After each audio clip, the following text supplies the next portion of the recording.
donc Jean-Pierre Canet va nous parler enfance-jeunesse avec la validation des orientations du projet éducatif social local, le PESL.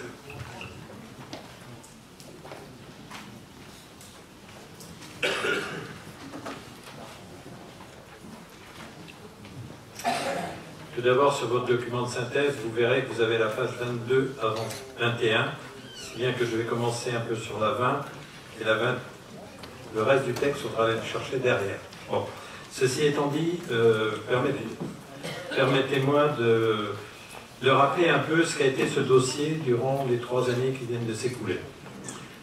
On a tout d'abord connu, je dirais, au niveau du territoire, 5 communautés qui se sont rassemblées avec des compétences très différentes. Je rappelle que le scolaire était de compétences communautaires sur le Mortenay et qu'il a fallu retourner aux communes l'ensemble de ces compétences avec toutes les implications qu'il y a pu y avoir derrière. Le deuxième aspect, c'est qu'on a dû gérer aussi toutes les réformes scolaires. On était parti sur des temps d'activité périscolaire qui étaient obligatoires dans toutes les écoles publiques. Et durant ces 3 années, on a connu un certain nombre de communes qui ont arrêté de réaliser ces temps d'activité périscolaire, de repasser à la semaine de 4 jours.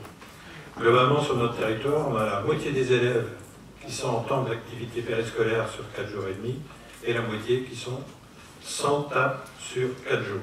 Donc, ce qui veut dire que sur le territoire, ça a eu des impacts aussi assez importants. Je vous rappellerai que la petite enfance, aujourd'hui, le 0-3 ans, c'est pratiquement 55 personnes qui travaillent dans le secteur, sur un certain nombre de maisons de la petite enfance, dont celle de Sartilly vient de rentrer donc, en fonctionnement.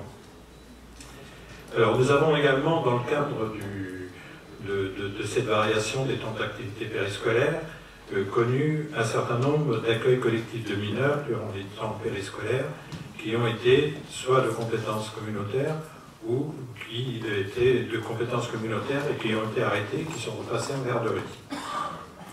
Nous gérons également un certain nombre de centres de loisirs, c'est-à-dire les 3-10 ans, et sur le territoire, ça représente plus de 100 personnes qui travaillent dans ce domaine-là. Alors, nous avons quelques accueils jeunes également en gestion. Nous avons des conventions avec 7 associations qui réalisent donc des activités sur les centres de loisirs et également sur les accueils jeunes. Aujourd'hui, nous avons à peu près 60 à 70 personnes.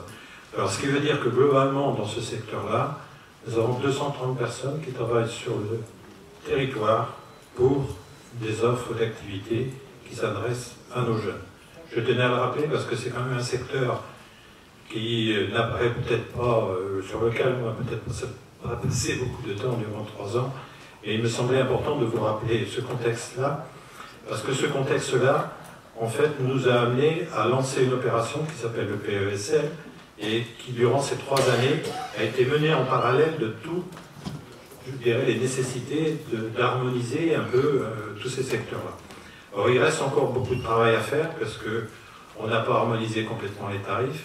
Alors, moi, j'ai toujours préconisé quelque chose, c'est de rester le plus possible proche, et en termes de réactivité et en termes de proximité, par rapport à l'existant. Globalement, il n'y a pas eu de remise en cause, donc on a maintenu un peu les initiatives des uns et des autres, et aujourd'hui, je pense que sur l'ensemble du territoire, le service est globalement correctement réalisé. Alors, sur la note de synthèse, on revient maintenant au niveau du PESL, donc il est rappelé que le projet éducatif social local correspond à un ensemble d'actions qui vise à apporter une offre éducative et sociale auprès des jeunes de leur naissance jusqu'à leur intégration sociale et professionnelle et améliorer le quotidien de toutes les familles. La construction du PESL s'appuie sur un diagnostic partagé, une méthodologie participative auprès de l'ensemble des acteurs, que ce soit les élus, les associations, les habitants, partenaires institutionnels, pour pouvoir apporter des réponses spécifiques adaptées à chaque pôle territorial et éviter l'uniformisation.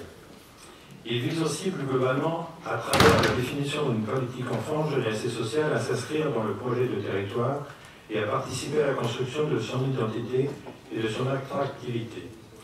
Depuis le lancement officiel de la démarche PESL fin octobre 2017, il a été procédé au recrutement d'un coordinateur général, à la constitution d'une équipe de coordinateurs thématiques en redéployant des agents de la communauté d'agglomération, à la validation le 28 juin dernier de l'avancement des travaux par le comité de suivi départemental regroupant 5 partenaires institutionnels du PESL et à la réorganisation de l'organigramme de la direction des services à la personne afin de garantir la mise en œuvre de ces démarches.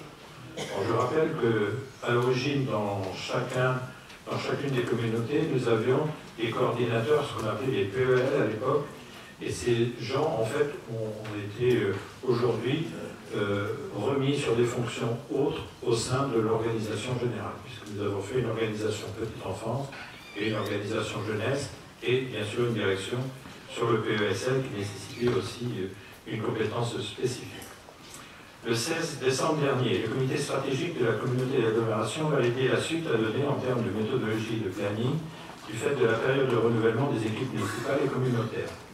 Il a ainsi été convenu de pouvoir soumettre au Conseil actuel la validation des grandes orientations et des axes de travail de façon à ce que les agents, durant cette période de renouvellement des équipes, puissent continuer à travailler avec une feuille de route suffisamment précise. La nouvelle équipe communautaire aura alors en charge la validation des actions qui découleront de ces grandes orientations et la formalisation du projet politique. La définition de ces grandes orientations s'appuie sur un diagnostic participatif rassemblant de données froides, des éléments statistiques, mais aussi des données chaudes, ateliers participatifs auprès des agents et de la population et questionnaires auprès des usagers.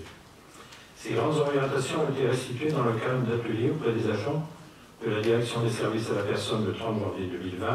Il y avait 100 personnes de présentes à ces ateliers et qu'ils puissent formaliser leurs dernières observations avant de les présenter pour validation auprès des élus dans le cadre d'un séminaire élu le 11 février dernier qui a rassemblé une cinquantaine de personnes. Les axes de travail et les grandes orientations qui ressortent de ces différentes phases sont les suivants. À ces orientations s'ajoutent des remarques qui ont été prises en compte et qui n'apparaissent pas forcément dans ce document. Alors, c'est vrai que si je vous fais une lecture exhaustive un peu de tout le contenu, je pense que la plupart, enfin un certain nombre, j'espère, en ont pris connaissance. D'autres ont participé aux travaux, donc ils le connaissent relativement bien.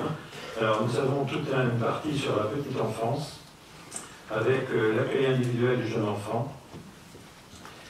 Donc dans ce domaine-là, ce constat, c'est qu'il y a un vieillissement de la population qui perdure, ce qui veut dire aussi une baisse un peu des effectifs. Et à partir de là, il y a une élaboration, une réflexion et une stratégie conjointe entre les services économiques, l'Observatoire des relations maternelles, le conseil départemental, les élus locaux et les différents partenaires et professionnels.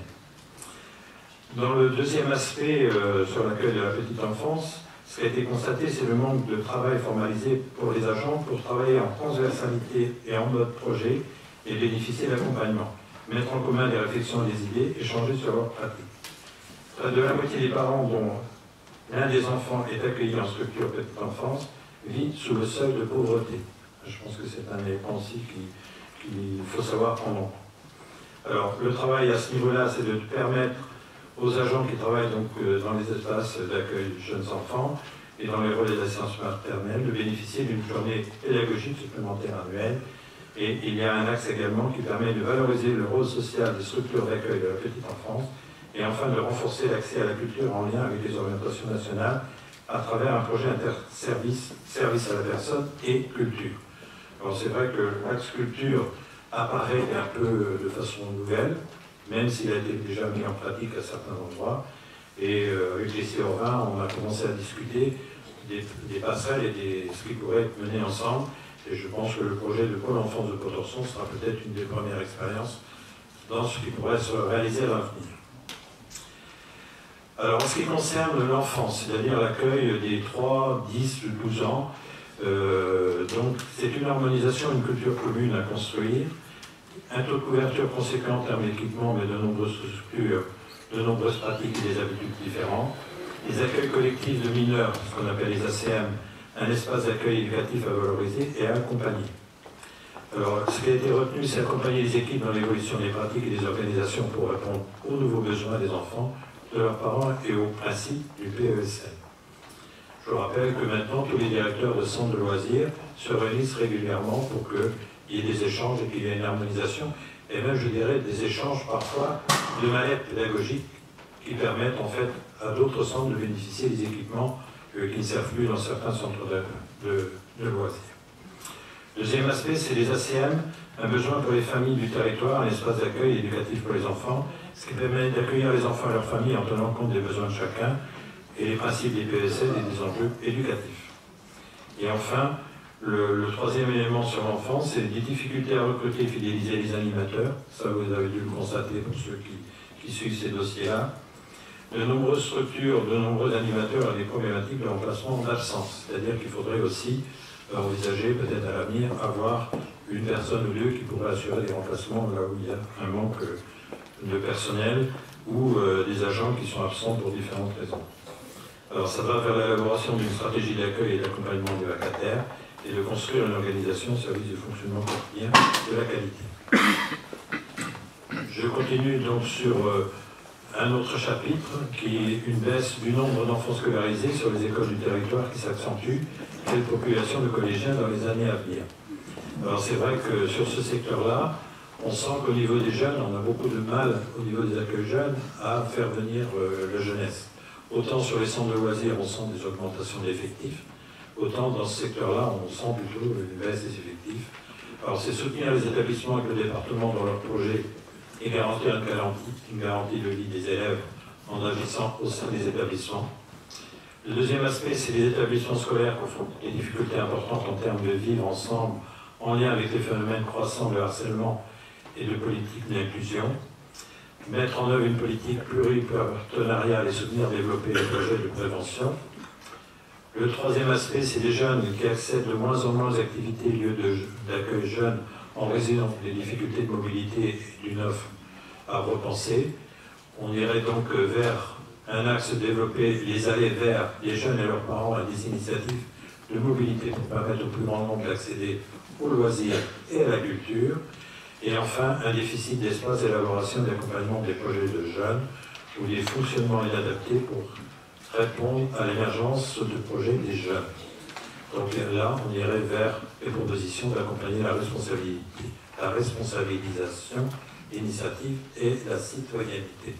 Donc voilà, c'est un résumé de 2 années de travaux qui ont été faits dans différentes instances.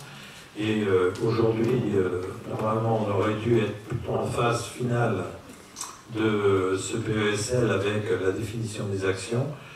Nous avons pris du retard parce que peut-être qu'au niveau des effectifs qu'on a pu mettre à disposition en termes d'encadrement et d'accompagnement du PESL, il y a eu pas mal d'agents qui ont lutté, il y a eu des gens qui sont partis, on a mis un peu de temps à les remplacer, etc. Ça n'a pas été simple.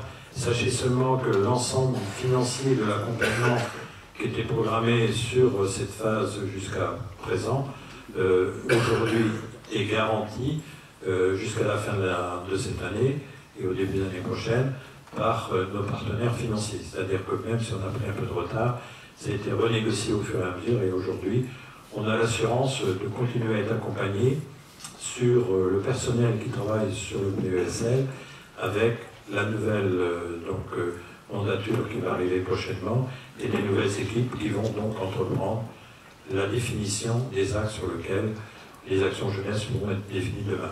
Alors, c'est vrai qu'on aurait dû aboutir.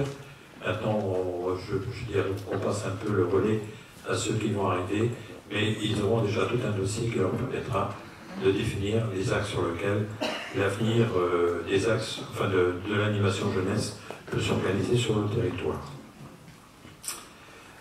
Alors ce soir, donc, on a à délibérer simplement sur le fait que,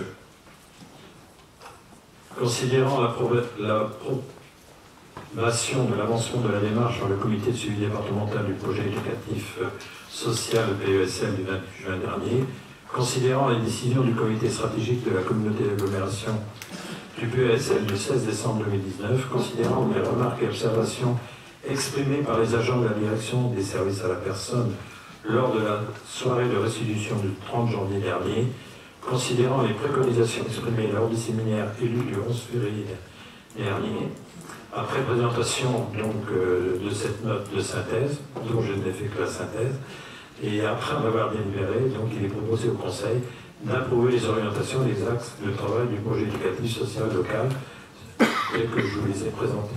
Voilà. Président, je vous repasse la parole. Merci Jean-Pierre.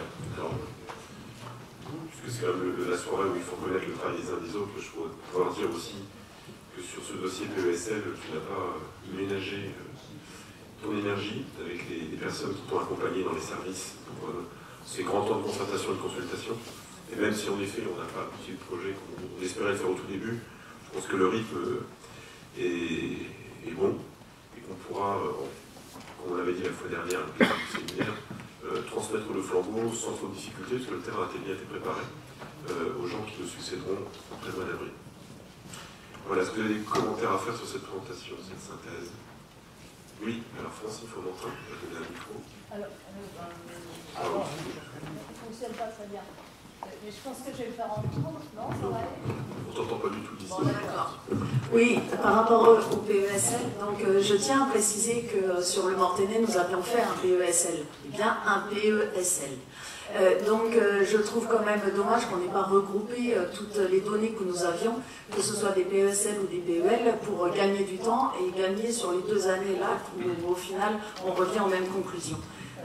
Nous avions déjà fait la conclusion qu'il y avait un manque d'effectifs, donc de jeunes à passer du centre de loisirs à l'accueil jeune. Et ce que nous avions mis en évidence, c'était qu'effectivement les centres de loisirs, et je vais prendre celui en exemple de Sourdeval, accueillent jusqu'à 12 ans. Alors que les centres ensuite d'adolescents, donc que ce soit lycée ou autre, commencent à 14 ans. C'est-à-dire que nous n'avons toujours pas d'accueil des jeunes entre 12 et 14 ans. Quand vous perdez des jeunes, vous ne pouvez pas à un moment donné les retrouver. Donc ce qu'on avait mis vraiment en évidence, c'est qu'il fallait travailler sur des passerelles, essayer de voir soit des lieux d'accueil, soit à étendre l'âge pour qu'effectivement il y ait cette transition qui se fasse. Mais pas qu'on arrête ce mode d'accueil pour essayer après dans l'histoire de les retrouver ensuite. Donc je trouve ça dommage, je pense qu'on aurait pu gagner du temps et avoir des axes d'établis, en tout cas des actions à proposer bien plus tôt que ces 2 ans de réflexion ou d'état des lieux. Alors, pour simplement répondre, les 5 animateurs qui portaient les PEL dans les 5 communautés ont tous été très associés à tout l'ensemble de la démarche. Moi, je regrette, ceux de Mortain ont quand même beaucoup travaillé et aujourd'hui, ils ont On a fait un en particulier qui a fait le PESL sur le Mortainais qui n'a pas été convié ou très peu. Écoutez, après l'organisation des services en interne, moi je ne les ai pas maîtrisés. Il y a peut-être des personnes qui ont été mises sur d'autres fonctions et ça, quelque part, moi je crois qu'on essaye aussi de répondre aux besoins là où ils sont, hein, d'une certaine façon. Alors, simplement, le PSL de Mortain était dans une phase préalable, mais il n'était pas abouti puisqu'il n'avait pas fait l'objet de conclusions particulières. Ce que je peux dire, c'est qu'on a quand même repris tous ces travaux, comme on a repris les travaux du PEL de Saint-Hilaire, de Saint-Jean, etc. Et je crois qu'à ce niveau-là, tous ces gens-là, pour moi, ils ont été relativement bien associés. Alors il faut savoir aussi que la démarche PESL qui a été initiée en 2017 a été initiée dans une convention entre la communauté d'agglo au Saint-Michel-Normandie et les autres partenaires, à savoir la CAF, la MSA, le Conseil départemental et l'Éducation nationale. Donc tout ce travail, d'une certaine façon, nécessitait de poser un certain nombre de choses, je dirais, de façon peut-être posée, peut-être trop, on va peut-être pas assez vite, mais n'oubliez pas une chose, c'est que quand on va définir l'ensemble des actions qui pourraient être intéressantes sur le PESL, ce sont des actions qu'il va falloir aussi maîtriser financièrement et avec des effectifs. Alors je vous ai rappelé tout à l'heure les effectifs dont nous disposions, il faudra peut-être réorganiser certains modes de fonctionnement.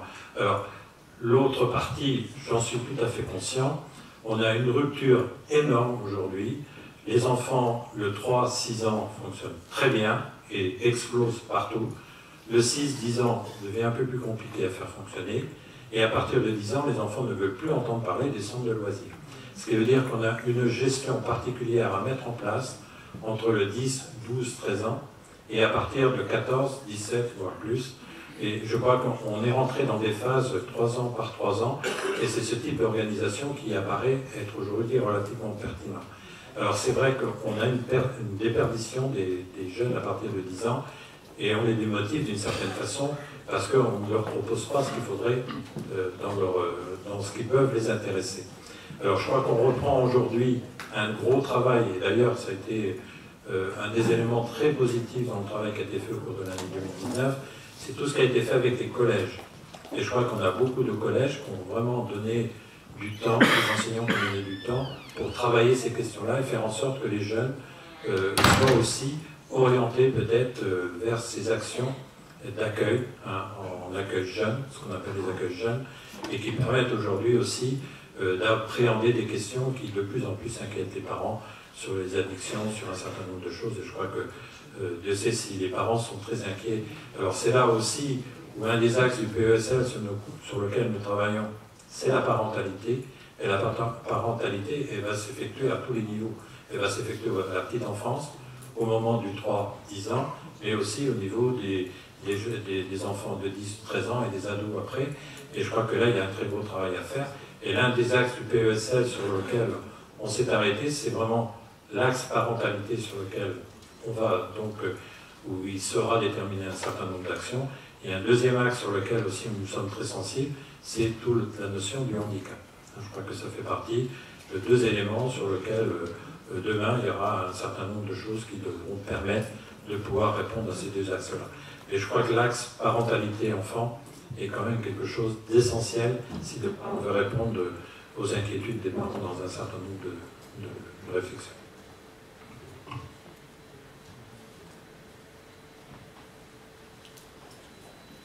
Y a-t-il d'autres interventions? C'est complet. Merci Jean-Pierre. Je vous ai parlé qu'il y avait énormément de personnel à travailler dans ces secteurs-là.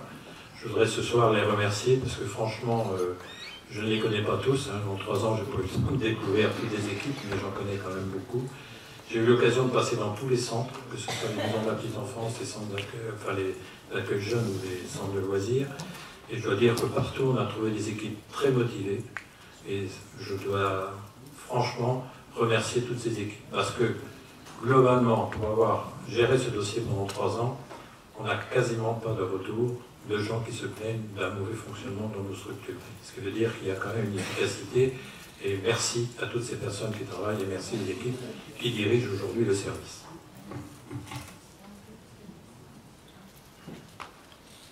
Merci Jean-Pierre. Est-ce qu'on peut passer au vote? Oui, je ne vois plus de main se lever.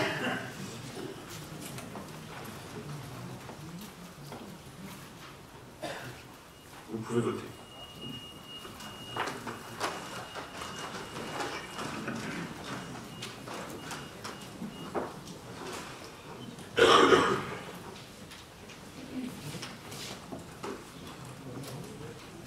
Donc 130 votes favorables, seulement 3 votes défavorables et 2 abstentions, donc large majorité, qui nous permet d'approuver donc ces orientations du PESL.